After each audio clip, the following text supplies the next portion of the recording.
these are the fastest growing cities in the Twin Cities. Will you get in while you still can, or will you miss your chance? Stay tuned to find out. What's going on, guys? Brandon Archie here, aka your favorite Minnesota realtor, and today I'm going to be giving you guys the top 5 fastest growing cities in the Twin Cities. But first, as always, before we get started, if you are thinking about moving to Minnesota, whether it be now or next year, then shoot me an email at brandon@archiehomesgroup.com so that we can schedule a meeting to go over what it is that you're looking for and put together a plan to make your move as smooth as possible. And if you find this video helpful, please make sure to hit that like button and also please consider subscribing. Now, let's get started. Now, 2020 brought a lot of change around the globe, but specifically here in Minnesota to the point that a lot of people are now able to work from home, and living closer to their job isn't that much of a factor anymore. Now, people are opting for more space, which is leading people to move farther away from the cities and into the suburbs, which is also leading to more construction, more new businesses, and more growth. So starting off with number 5 on our list in no particular order is Woodbury. Now, Woodbury is on the far east side of the Twin Cities near the Wisconsin border. Woodbury is about 25 minutes from downtown Minneapolis, 15 minutes from downtown St. Paul, and about 17 minutes to the airport. Woodbury also has a population of almost 80,000 people, making it the 7th largest city in Minnesota. Now, it may be surprising to see that the 7th largest city in Minnesota is also one of the fastest growing cities, but if you've been to Woodbury before, then you would understand why. Woodbury has a lot of undeveloped land, and there are new homes and communities popping up all over the place. Now, I actually like to call Woodbury the Maple Grove of the East, just for comparison's sake when trying to describe the overall essence of the city. And although I do love Maple Grove, if I'm being honest, Woodbury probably has even more than Maple Grove does. Now, the reason why I call it that is because it's a very family-focused city and it has everything that you would need right in the city. Woodbury has all of your big box stores as well as every kind of store in between, plenty of restaurants, as well as even an outlet mall. Now, as far as Woodbury goes, Woodbury saw a 21% increase in home sales compared to a 14% increase in the Twin Cities as a whole. A lot of that growth was fueled by all the new construction communities in the area. In fact, 38% of the homes in Woodbury that sold last year were new construction.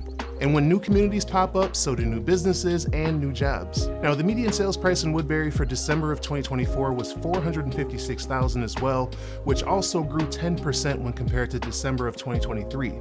So if Woodbury sounds good for you, then I would highly suggest getting in now. Next up on the list is Lakeville, which is right behind Woodbury as the 9th largest city in Minnesota with a population of 76,000. Now, keep in mind that these population rankings are very fluid and constantly changing because of all the growth that so many of these cities are experiencing, so the actual ranking may or may not be completely accurate. Now, Lakeville is a city on the southeast edge of the Twin Cities and is pretty much the furthest city you can go before you're considered to not be in the Twin Cities anymore. Lakeville sits right off of Highway 35, which makes it 30 minutes from Minneapolis, 24 minutes to the airport, and 32 minutes to downtown St. Paul. Now, in a recent article in the Star Tribune, which is Minnesota's main newspaper, they said that Lakeville actually experienced more population growth than any other city in the metro area from 2020 to 2023, and surpassed both Blaine and Maple Grove in the population rankings. Now, this population increase is due to the boom of housing in recent years due to COVID, with people wanting to live farther away from the cities and not having to worry about commuting back and forth to work,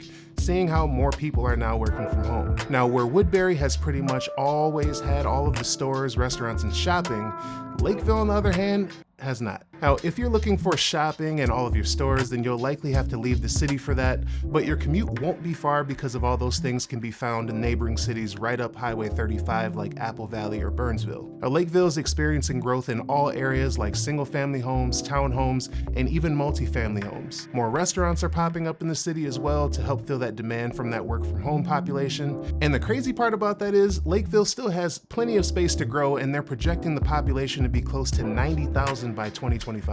Now, homes in Lakeville are actually slightly more expensive than they are in Woodbury, with a median sales price in December of 2024 of $505,000, which is up 7.4% from the previous year. But don't worry, because there are some other cities on this list that aren't as expensive as these two. Now, before we move on to the 3rd city, please do me a favor. If you are finding this video helpful so far, then please hit that like button for me. And if you're interested in more videos like this, then I would also highly encourage you to subscribe. So for the third city on this list, we're gonna head all the way to the northwest to Rogers. Now Rogers is located just west of Maple Grove and is 26 minutes from Minneapolis and 36 minutes to the airport. Now the first two cities on our list are in the top 10 largest cities in the Twin Cities, but Rogers is nowhere near that with a population of only just over 13,000. Now Rogers is one of the fairly newer cities in the Twin Cities, with the vast majority of the homes being built in the 90s and newer. But just like Maple Grove, at one point Rogers used to be nothing but farmland, and you pretty much had to travel to Maple Grove if you needed anything. But over the last handful of years, Rogers is starting to become a place that is pretty livable. Also, because Rogers for the longest time was majority farmland, there's a chance that you may find homes with some acreage. So if you're looking for something with a bigger lot, then you may want to start your search out this way. Now, if you're looking for more of a rural suburban feel, then Rogers will give you just that, with multiple family-owned restaurants like Our Social on Main, or my personal favorite, Short or Tall, which has 80 plus beers on tap. And the food is pretty good too. Now, because of the growth in Rogers, they're also getting more businesses to come there as well, like a new brewery called Ripple Effect that just recently opened, and my top 5 favorite wing spots in the Twin Cities, Ray J's, is also opening a new location there this year. Now, as far as growth goes, Rogers saw a median sales price increase 33% to $490,000 compared to this time last year, whereas the Twin Cities as a whole only saw a 6.1% increase. Now, as Rogers continues to expand and new businesses continue to set up shop there, Rogers will soon become a destination for people who want to live a little farther away, but without having to give up the convenience of having these things close by. Number 4 on the list is a city that may have had the most growth out of any city in the Twin Cities, and that is Dayton. It's also 30 minutes away from Minneapolis and 45 minutes to the airport. Dayton is a very small city just north of Maple Grove that was also another city that was a majority farmland up until a few years ago. Now, Dayton is currently undergoing so much new construction right now that the new communities just keep popping up everywhere. Dayton is even smaller than Rogers with a population of just over 10,000, but I expect that population to continue to grow as more homes continue to get built in that area. Now, if you're looking for a very quiet city but still want the convenience of not being too far away from anything, then Dayton is a city to look at. Now, as mentioned, Dayton has a lot of developing to do still, and most of the homes are new construction. There is a small portion of Dayton, however, that has older homes. Now, because Dayton is so small, you will have to travel to nearby cities like Rogers, Maple Grove, or even Champlin to get anything, but since all of these cities are right next door, you won't have to drive too far. Now, one of my favorite things about Dayton is that it also borders Elm Creek Park Reserve, which you've probably heard me talk about in multiple videos. So if you like nature, walks, bike rides, and everything else that this park has to offer, then you'll be happy to know that it's basically right in your backyard. Now, the median sales price in Dayton is currently $570,000 for the month of February, and that is up 15% versus this time last year. Homes for sale are also up 27% as homes continue to be built and Dayton continues to grow. You can also expect more businesses to set up shop here in the near future.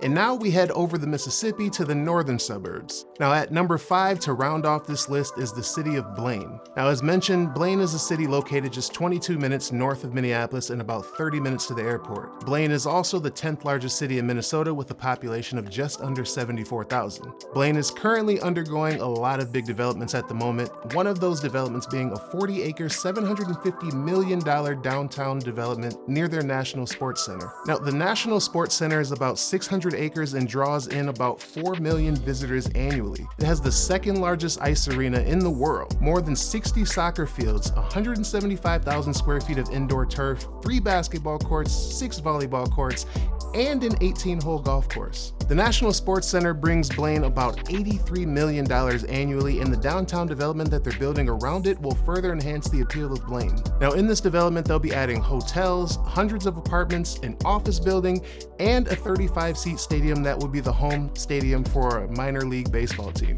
But it'll also be used to host other sports and be a concert venue as well. There are also talks of an entertainment facility with year-round golf and pickleball. Now Blaine is the most affordable city on this list, with its median sales price being about $420,000, and that is a 7.5% increase versus this time last year. Homes for sale, on the other hand, were actually down 7.8% compared to this time last year. So unlike the other cities on this list that are physically expanding and building more homes, Blaine is doing more of a remodel to bring more and more people to the city. So if you're looking to move to a city with tons of potential, then I would highly suggest looking at one of these 5. But if you want to know what my favorite city in the Twin Cities is, then you should watch this video next.